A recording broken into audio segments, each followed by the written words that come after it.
Update perkembangan pasar saham hingga pukul 10.01 waktu Indonesia Barat, di mana IHSG terimbas begitu signifikan dengan pengumuman MSCI yang dilakukan pada hari Rabu kemarin.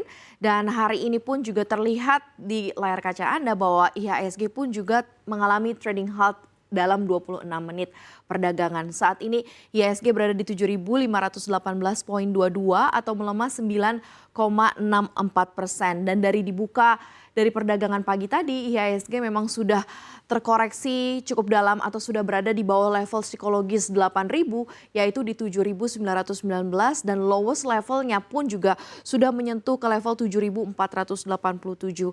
Pagi hari ini yang kita lihat dan masih kita pantau sampai dengan saat ini ada 14,84 triliun uang keluar dari indeks harga saham gabungan dengan total 200 miliar lembar saham yang keluar juga dari market pada pagi hari ini. Dengan satu sentimen utama yang kita ketahui bahwa IHSG sangat terpengaruh akan keputusan Morgan Stanley Composite Index terkait mengenai ketentuan free float dan kemudian akan membekukan juga rebalancing yang akan diumumkan pada bulan Februari tahun 2026 ya, di pekan depan atau di bulan depan. Kita akan simak juga beberapa sentimen yang perlu menjadi perhatian para pelaku pasar hari ini, di mana indeks harga saham gabungan kembali lagi mengalami penghentian sementara perdagangan atau trading halt pagi ini, di mana indeks turun 8% ke level 7.654,66. Ini sebanyak 694 saham turun, 34 naik dan 230 tidak bergerak. Nilai transaksi juga mencapai 10,78 triliun melibatkan 12,07 miliar saham dalam 852.200 kali transaksi. Tekanan IHSG hari ini masih dibayangi oleh sentimen juga dari Morgan Stanley Capital International. Sebagaimana diketahui, MSCI menyoroti masih adanya kekhawatiran investor global terhadap transparansi struktur kepemilikan saham di Indonesia. Meski terdapat perbaikan minor pada data free float dari PT Bursa Efek Indonesia. Sejak pembukaan, IHSG juga bergerak melemah bukan tanpa alasan, di mana pasar ini masih mencerna sentimen besar yang datang dari MSCI. Keputusan MSCI ini yang membukukan aturan free float saham Indonesia bikin investor global berpikir ulang.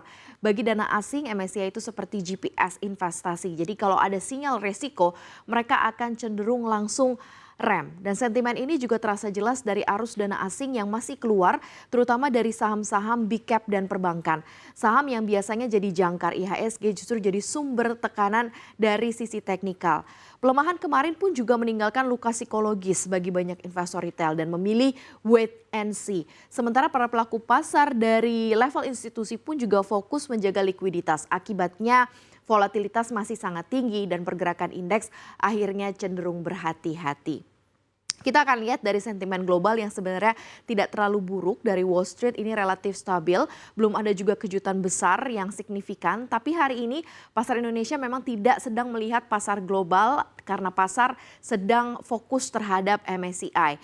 Dari pasar Asia Pasifik bergerak bervariasi pada perdagangan hari ini dengan indeks S&P, kemudian ASX 200 Australia juga melemah, di mana melansir CNBCindonesia.com di pasar saham Jepang Nikkei 225 sementara Topix ini juga turun sehingga Korea Selatan mencatatkan penguatan dan Kospi serta Kosdaq ini melonjak. Saham-saham Samsung Electronics ini menguat 1,6% setelah perusahaan melaporkan lonjakan laba kuartal 4 lebih dari 3 kali lipat dan melampaui ekspektasi kinerja. Dan kinerja tersebut juga ditopang oleh kelangkaan chip memori serta permintaan yang kuat untuk server kecerdasan buatan. Setelah MSCI ini memperingatkan potensi penurunan status Indonesia menjadi pasar frontier, Goldman Sachs ini juga menurunkan peringkat rating saham Indonesia menjadi underweight, menyusul peringatan dari indeks global Morgan Stanley Capital International. Dalam laporan terbarunya, Bank Investasi asal Amerika Serikat juga memperkirakan adanya aksi jual pasif atau passive selling oleh investor global yang masih akan berlanjut seiring keputusan MSCI yang masih menilai bahwa pasar saham Indonesia menghadapi persoalan secara struktural, khususnya terkait kepemilikan saham dan free float. Seiring tekanan besar ini di pasar saham, investor asing juga mencatatkan melakukan aksi jual bersih atau net sell yang sangat besar, yakni 6,17 triliun rupiah, dan angka ini menjadi outflow harian asing terbesar sejak 16 April 2025. Ketika saat itu tercatat outflow mencapai 8,21 triliun rupiah. Dari mancanegara, Ketua The Fed Jerome Powell juga mengatakan pada saat ini sulit menyimpulkan bahwa kebijakan moneter saat ini masih bersifat sangat ketat. Menurutnya data ekonomi yang masuk ini menunjukkan kondisi yang relatif kuat sehingga ruang pengetatan tambahan menjadi terbatas.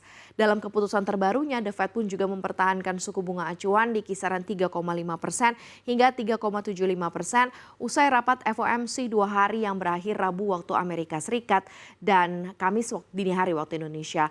The Fed juga menjelaskan bahwa penahanan suku bunga dilakukan karena dampak pemangkasan sebelumnya masih perlu waktu untuk dievaluasi. Inflasi masih relatif tinggi serta pasar tenaga kerja dan pertumbuhan ekonomi dinilai tetap solid. Kita lihat terlebih dahulu bagaimanakah posisi sektoral yang tersebar di market kita. Kita akan lihat di kondisi trading halt saat ini yang dialami oleh Bursa Efek Indonesia. Kita lihat performa dari masing-masing sektoral. Kita buka untuk keempat sektor pertama. Kita lihat ada sektor-sektor utama yaitu ada finansial, non-consumer dan consumer serta perindustrian masing-masing pelemahannya di atas 7%.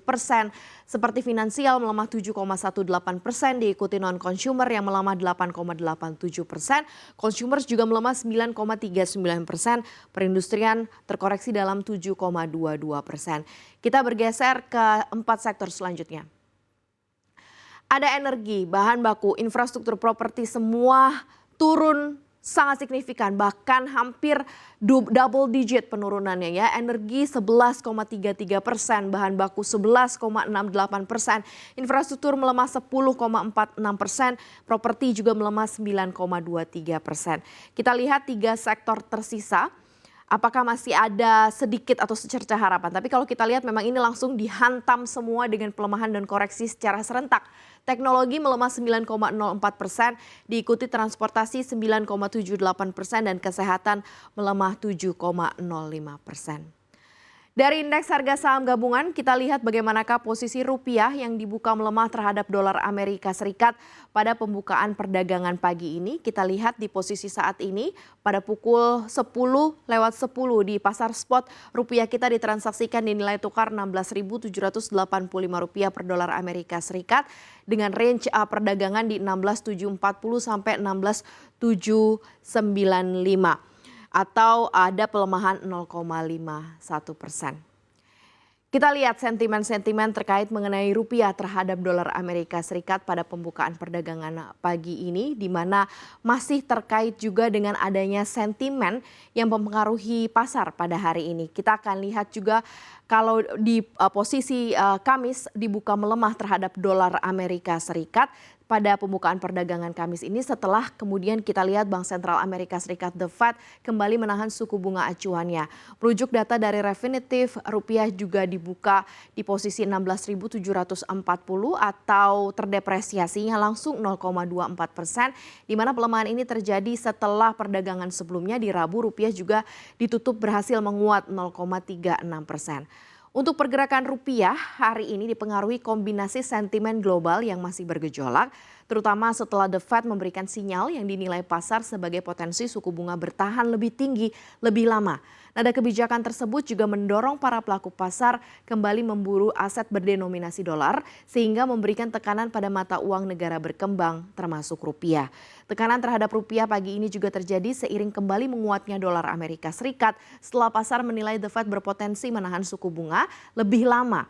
Nada kebijakan tersebut juga mendorong pelaku pasar kembali memburu aset yang berdenominasi dolar sehingga ada tekanan pada mata uang negara-negara berkembang. Kita lihat rupiah for stock, rupiah dan mata uang utama lainnya, di mana rupiah pun juga mengalami pelemahan 0,5% terhadap Singapura dolar, rupiah juga melemah terhadap yen Jepang 0,72% dan rupiah juga mengalami pelemahan terhadap euro 0,71%.